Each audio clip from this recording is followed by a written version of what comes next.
दुआजी अशद मदनी ने एक बयान दिया है जो काफी वायरल हो गया और बवाल मचा हुआ है। न्यूयॉर्क का मेयर ममदानी हो सकता है, लंदन का मेयर खान हो सकता है, लेकिन हिंदुस्तान में कोई मुसलमान यदि किसी विश्वविद्यालय का कुलपति बनता है तो उसे भी आजम खान की तरह जेल भेज दिया जाता है। इस बयान के बाद भाजपा के भी बयान आ रहे हैं, कैसे देखते हैं आप इसको?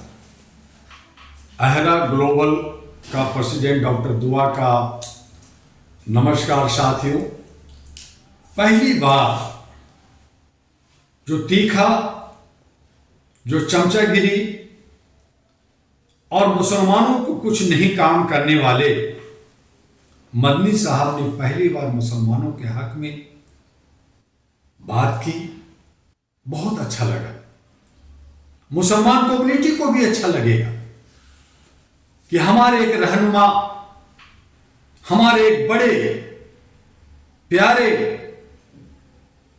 असद मदनी साहब ने हमारे लिए सोचा और बात किया कि आज मुसलमान नफरत की आग में जल रहे हैं, उनके हक अधिकार नहीं मिल रहे।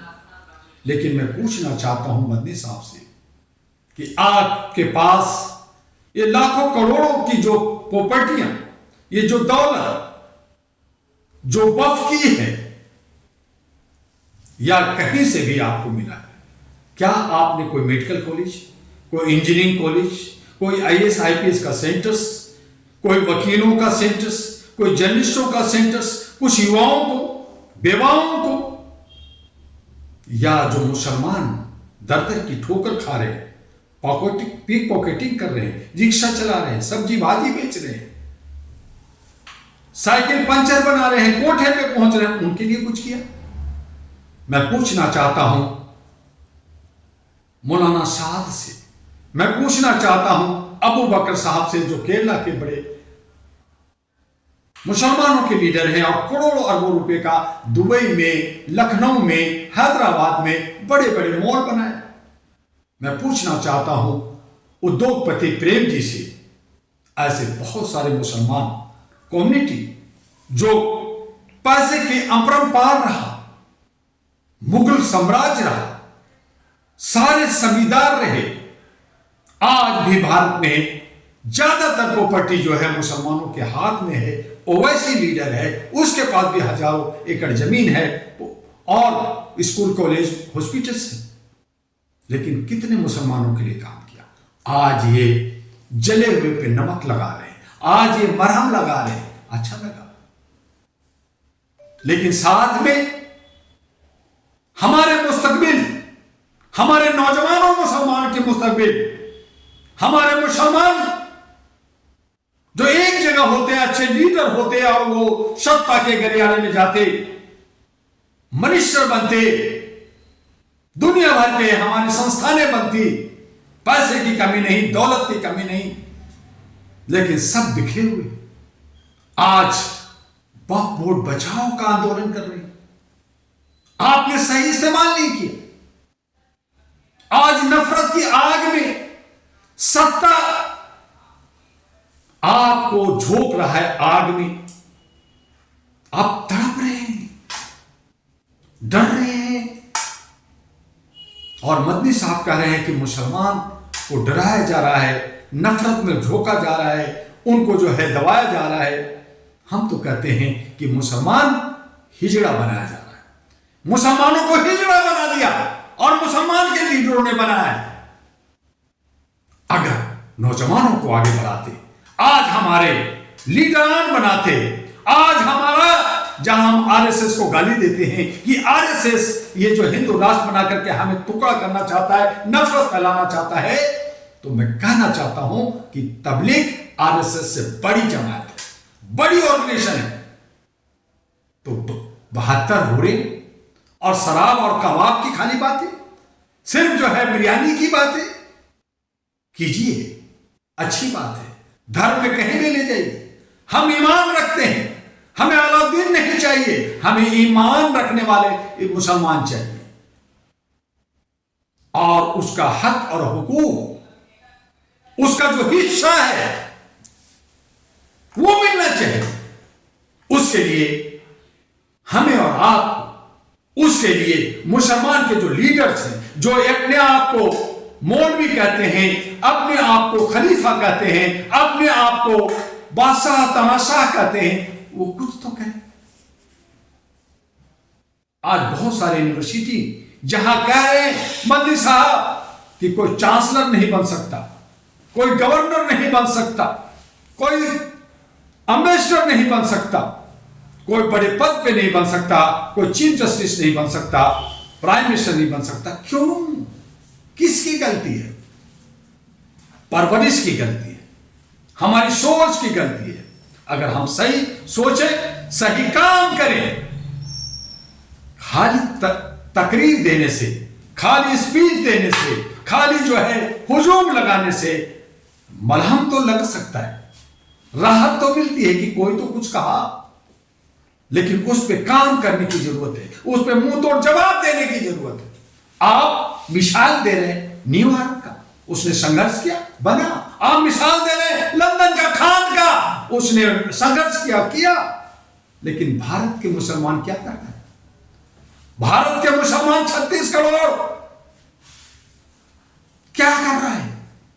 अभी अभी बिहार का विधानसभा, जहां 18% मुसलमान, जहां 40 एमएलए बन सकता था, सत्ता ले सकता था, मुख्यमंत्री डिप्टी सीएम बन सकता था, क्या किया? बटे रहे, कटते रहे। उनको किसी ने कहा फिल्म का टिकट, तो किसी ने कहा कि इसकी औकात क्या है, किसी ने बता दिया सब।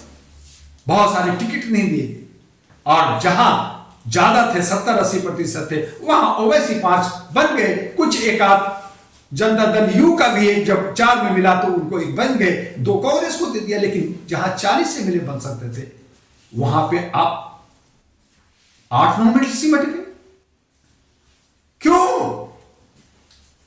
यही हालत आपका बंगाल में होगा, यही हालत आपका आसाम में होगा। और जहां कहते हैं कि हम 80% मुसलमान केरला में रहते, वहां भी होगा, तमिलनाडु में भी होगा, बंगाल में भी ज्यादा 42% मुसलमान आता है। उत्तर प्रदेश की बारी आ रही है 27 की, जो अभी से व्यवस्था हो रही है। देश के आदरणीय माननीय सामान्य संवैधानिक पद पे बैठे हुए प्रधानमंत्री कह रहे हैं अब की बार बंगाल, मैं वहां व्यवस्था अभी से कर दिया। बंगाल में, बिहार में पहले से कर दिया था, तो अभी से बंगाल का हो गया है, तो फिर यूपी में भी व्यवस्था होगा। SIR से हो, चाहे 10,000 से हो, चाहे अन्य लोक लुभावना से हो, चाहे किसी भी तरह से हो, हम बिकेंगे, हम टूटेंगे, हम बटेंगे, तो मुसलमान की यही हालत होगी। तो मदनी साहब, आप जिंदगी की आखिरी पारी में जो आपने बोला है, मैं उसे सैल्यूट करता हूं, लेकिन आपने क्या किया? आप क्या दे के जा रहे हैं? आप जाएंगे जल्दी, लेकिन और लोगों को क्या दिया है? और जो हमारे लीडर्स हैं, जो धार्मिक गुरु हैं, जो 72 हूरे की बात करते हैं, लोगों को शराब और कबाब की ये जिंदगी छोड़ो और जिहाद और लड़ो, उनको क्या सिखा रहे हैं? वो हमारे आज प्यार और मोहब्बत की भाषा नहीं समझ रहे, नफरत में फैल गए। उन्हें भी सिखाना होगा, उन्हें भी बताना होगा, भारत के कानून को मानना होगा, भारत के कानून के साथ चलना होगा। आज हम मौका खुद देते हैं, मौका सरकार को ना दे, बल्कि हम सरकार का एक हिस्सा बने, हिस्सेदार बने, जिम्मेदार बने और आगे बढ़े। तो देखिए कि मुसलमान कितना आगे बढ़ता है, कितना खुशहाल होता है। आज हमारा ये देश सेकुलर है, आज हमारा देश ये जो है सबका है, किसी बाप का नहीं है।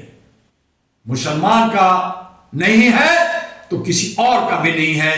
जहां हमारा देश आजादी के वक्त में 1947 में 32 लाख जो है शहीद हुए, तो उसमें 60% मुसलमान शहीद हुए थे। RSS के लोग नहीं थे, गुजरात के लोग नहीं थे, जो आज ये कहते हैं कि मेरा हिंदू राष्ट्र बनाए ना। आपने क्षुद्र कहा, आप गुलाम राष्ट्र बनाना चाहते, आप जो है दबे हुए राष्ट्र बनाना चाहते हैं। हिंदू के मतलब गुलाम, बंधुआ, काला बनाइए, लेकिन खुद नहीं बनेंगे। तो ये सब समाजवादियों का चक्र है, ये सब पैसे वालों का चक्र है। इसमें गरीब, मजदूर और छोटे लोग दब रहे हैं। आज 80-90% लोग कहते हैं मैं बहुजन हूं, मैं अल्पसंख्यक हूं, मैं इतना प्रतिशत हूं, मैं उतना प्रतिशत हूं, लेकिन हक मांगना नहीं आता, लड़ना नहीं आता, और अंततोगत्वा बिक जाते हैं और बढ़ जाते हैं। नतीजा आपके सामने। आइए मदनी साहब के हम स्पीच का, उनकी तकरीर का इज्जत करते हुए, मान करते हुए, उसी को आधार मानते हुए तमाम लीडरों को चाहिए एक हो जाएं। अब वक्त चाहे निकल गया है, चाहे सांप निकल गया है, आप लाठी पीट रहे हैं, लेकिन सवेरा जब जागा तब सवेरा। आज जागते हैं तो आपको राहत मिलेगा। भूला हुआ दिन सुबह गया हुआ अगर सामने भी सारे मुसलमान आके इकट्ठा होकर के आते हैं तो अपने घरों में रंग बसेरा में खुशी से रह सकते हैं। अगर वो नहीं आएंगे तो इसी तरह से बढ़ते रहेंगे, करते रहेंगे। मेरे कहने का मतलब है कि शांति सद्भाव के साथ, प्यार और मोहब्बत के साथ, इंसानियत के साथ, खुलूक के साथ, जो हमारा ईमान, जो हम आप ईमान की बात करते हैं, वो ईमान पैदा कीजिए। नमाज पढ़िए ना, हज कीजिए ना, रोजा रखिए ना, आप जो है ज़कात दीजिए ना, किसने रोका? कीजिए। लेकिन अगर आप ये सब अकरान को, 5 अकरान को पूरा करते हैं और अगर आपके में ईमान नहीं है, अगर आप खून खराबा करते हैं, राष्ट्र के विरोध में जाते हैं, समाज को तोड़ते हैं, तो आप चाहे अलाउद्दीन हो, चाहे खिजली हो, मुसलमान नहीं है। ईमान आपको पक्का करना होगा, दुरुस्त करना होगा, चाहे आप नमाज पढ़ें या ना पढ़ें, लेकिन अगर ईमान नहीं है तो आप मुसलमान नहीं है। और इसी को कहते हैं इंसानी हुकूक। इंसानी हुकूक को अगर नहीं समझते तो आप इस्लाम नहीं समझते हैं।